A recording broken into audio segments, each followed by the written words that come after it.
Guys ಎಲ್ಲರಿಗೂ ನಮಸ್ಕಾರಗಳು. ಮತ್ತೊಮ್ಮೆ ಕಿರಣ್ ಇನ್ಸೈಡ್ಸ್ ಪೋಸ್ಟ್ ಮ್ಯಾಚ್ ಅನಾಲಿಸಿಸ್ಗೆ ಸ್ವಾಗತ.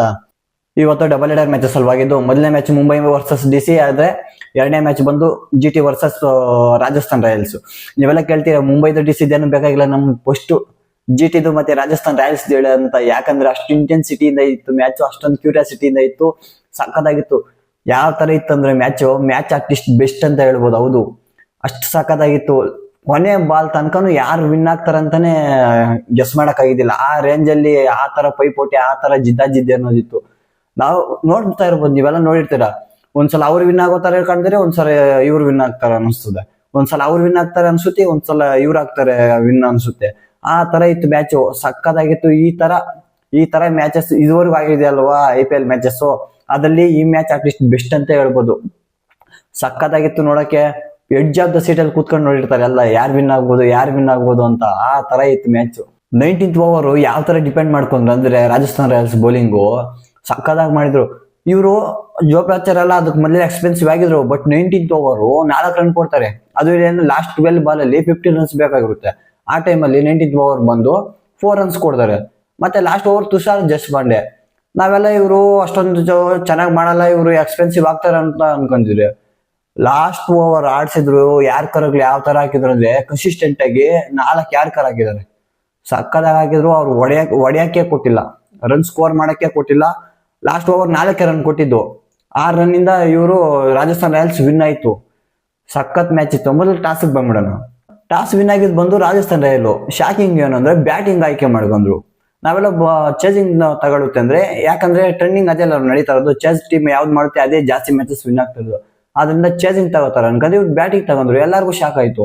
ಮತ್ತೆ ಅದೇ ರೀತಿ ಬ್ಯಾಟಿಂಗ್ ಅಷ್ಟೇ, ರಾಜಸ್ಥಾನ್ ರಾಯಲ್ಸ್ ಕಡೆ ಸಖತ್ತಾಗಿ ಆಡಿದ್ರು.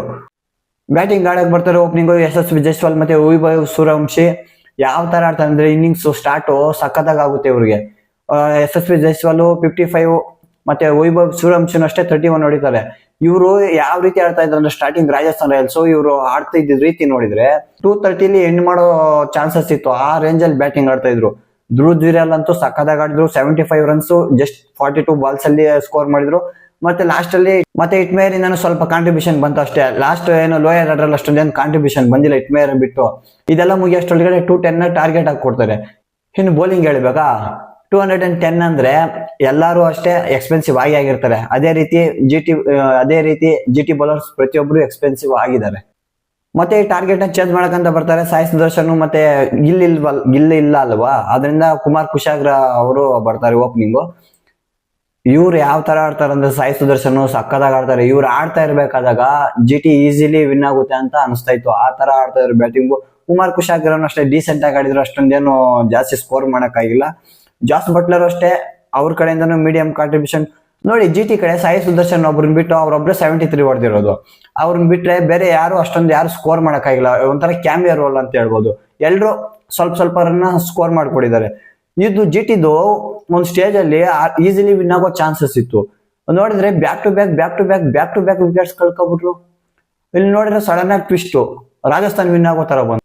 ಮತ್ತೆ ಲಾಸ್ಟ್ ಅಲ್ಲಿ ರಬಾಡಾ ಮತ್ತೆ ರಶೀದ್ ಖಾನ್ ಪಾರ್ಟ್ನರ್ಶಿಪ್ ಬಂತಲ್ವಾ, ಯಾವ ರೇಂಜ್ ಆಡಿದ್ರು ಅಂದ್ರೆ ಬೇರೆ ಯಾರು ಬ್ಯಾಟ್ಸ್ಮನ್ ಇದ್ದಿಲ್ಲ, ಇವರೇ ಹೊಡಿಬೇಕಾಗಿತ್ತು. ಸಕ್ಕತ್ತಾಗಿ ಆಡಿದ್ರು. ರಶೀದ್ ಖಾನ್ ಅಷ್ಟೇ 16 ಬಾಲಲ್ಲಿ 24 ರನ್ ಹೊಡೆದ್ರು. ಲಾಸ್ಟ್ ಅಲ್ಲಿ ಕೈಗಿಸೋ ರಬಾಡನು ಚೆನ್ನಾಗಿ ಆಡ್ತಾ ಇದ್ರು. ಲಾಸ್ಟ್ 2 ಓವರ್ಸ್ಗೆ 15 ರನ್ಸ್ ಬೇಕಾಗಿತ್ತು ಅಷ್ಟೇ. ಈಸಿಯಾಗಿ ವಿನ್ ಆಗ್ಬೋದಾಗಿತ್ತು ಜಿಟಿ.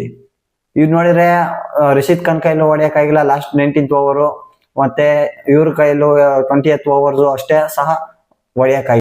19th ಓವರ್ ಜೋಪ್ರಾಚಾರ್ ಬೌಲಿಂಗ್ ಮಾಡಿದ್ರು. ರಶೀದ್ ಖಾನ್ ಮತ್ತೆ ರಬಾಡ ಇದ್ರು. ಆ ಓವರ್ ಅಲ್ಲಿ ಸ್ಕೋರ್ ಮಾಡಕ್ಕಾಗಿಲ್ಲ 4 ರನ್. ಲಾಸ್ಟ್ ಓವರ್ಗೆ 11 ರನ್ ಬೇಕಾಗುತ್ತೆ. ರಶೀದ್ ಖಾನ್ ಇದ್ರು ಮತ್ತೆ ಕೈಗಿಸೋ ರಬಾಡನು ಇದ್ರು. ತುಷಾರ್ ದೇಶಪಾಂಡೆ ಹಾಕ್ತಾರೆ. ಮೊದಲನೇ ಬಾಳೆ ವೈಡ್ ಹಾಕ್ತಾರೆ. ಮತ್ತೆ 10 ಬೇಕಾಗಿರುತ್ತಲ್ವಾ, ಕಂಟಿನ್ಯೂಸ್ ಆಗಿ 3 ಸಿಂಗಲ್. ಮತ್ತೆ 4ನೇ ಬಾಲ್ ಡಾಟು. 5ನೇ ಬಾಲ್ ರಶೀದ್ ಖಾನ್ ವಿಕೆಟ್ ಒಪ್ಪಿಸ್ತಾರೆ. ಮತ್ತೆ ಲಾಸ್ಟ್ ಬಾಲ್ ಡಾಟ್ ಆಗುತ್ತೆ.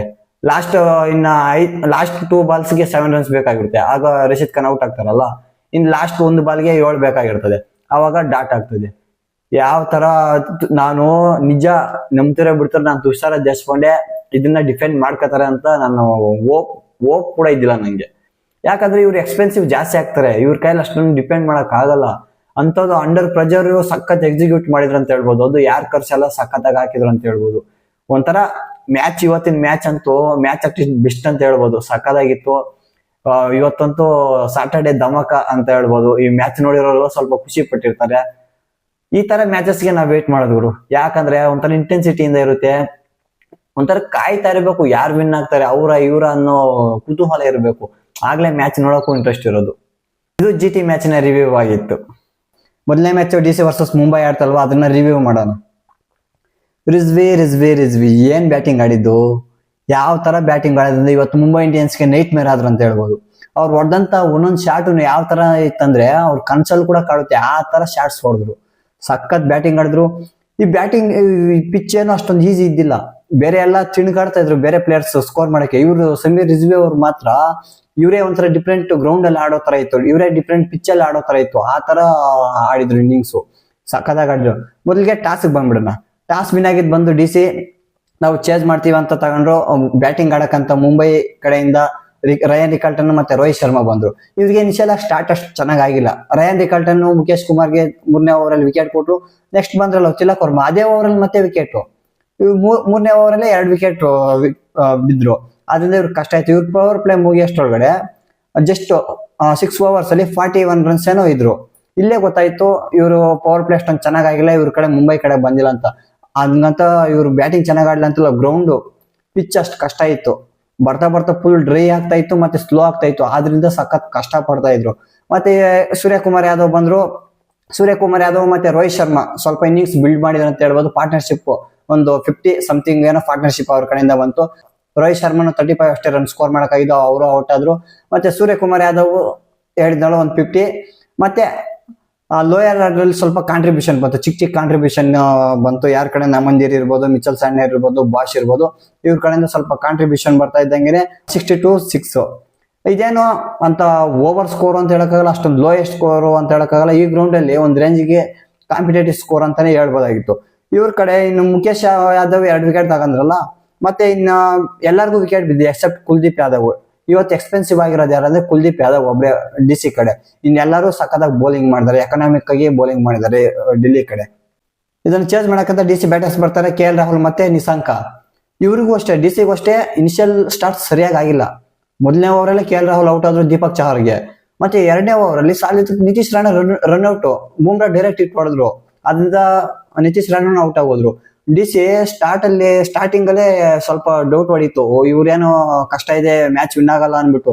ಮತ್ತೆ ನೋಡಿ ನೆಕ್ಸ್ಟ್ ಬಂತಲ್ವಾ 3ನೇ ವಿಕೆಟ್ ಪಾರ್ಟ್ನರ್ಶಿಪ್ ಸಮೀರ್ ರಿಜ್ವಿ ಮತ್ತೆ ನಿಶಾಂಕ ಕಡೆಯಿಂದ 66 runs ಪಾರ್ಟ್ನರ್ಶಿಪ್ ಬಂತು. ಇವ್ರು ಸಕಾಲಾಗಿ ಆಡಿದ್ರು ಅಂತ ಹೇಳ್ಬೋದು. ಇವ್ರು ಅಷ್ಟೇ, ನಿಶಾಂಕನೂ ಅಷ್ಟೇ ಸ್ಟಾರ್ಟಿಂಗ್ ಸ್ವಲ್ಪ ನಿಧಾನಕ್ಕನೆ ಆಡಿದ್ರು. ನೆಕ್ಸ್ಟ್ ಮತ್ತೆ ಬರ್ತಾ ಬರ್ತಾ ಅಗ್ರೆಸಿವ್ ಮಾಡಲ್ ಆಡಿದ್ರು. ಸಮೀರ್ ರಿಜ್ವಿ ಅಷ್ಟೇ ಸ್ಟಾರ್ಟಿಂಗ್ ಅಲ್ಲಿ ಸ್ವಲ್ಪ ನಿಧಾನವಾಗಿ ಸ್ಟಾರ್ಟ್ ಮಾಡಿದ್ದು.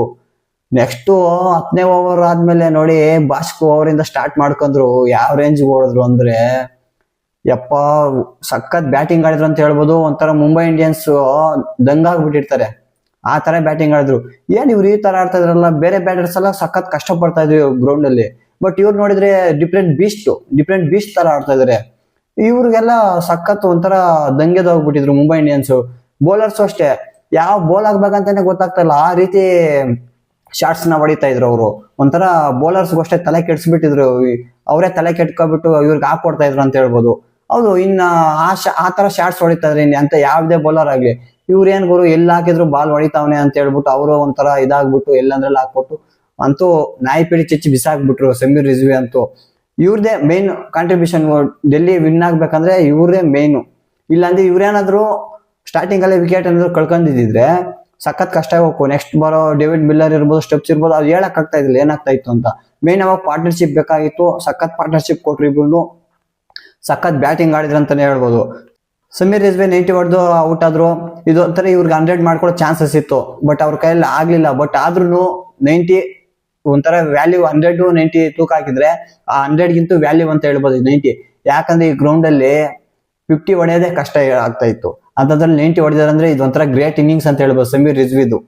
ನೆಕ್ಸ್ಟ್ ಇನ್ನೇನು ಇವ್ರು ಕೊಟ್ಟಿದ್ದಾರೆ ಟಾರ್ಗೆಟ್ 161, ಅದ್ರಲ್ಲಿ 90ನೇ ಸಮೀರ್ ರಿಜ್ವಿ ಬಾರ್ಸ್ ಹಾಕ್ಬಿಟ್ರು. ಇನ್ನೇನಿರುತ್ತೆ, ಲಾಸ್ಟ್ ಅಲ್ಲಿ ಬಂದ್ರು ಡೇವಿಡ್ ಮಿಲ್ಲರ್ ಮತ್ತೆ ಟ್ರಿಸ್ಟನ್ ಟಬ್ಸ್ ಬಂದು ಫಿನಿಶ್ ಮಾಡ್ಕೊಟ್ರು ಮ್ಯಾಚ್ ಅಷ್ಟೇ.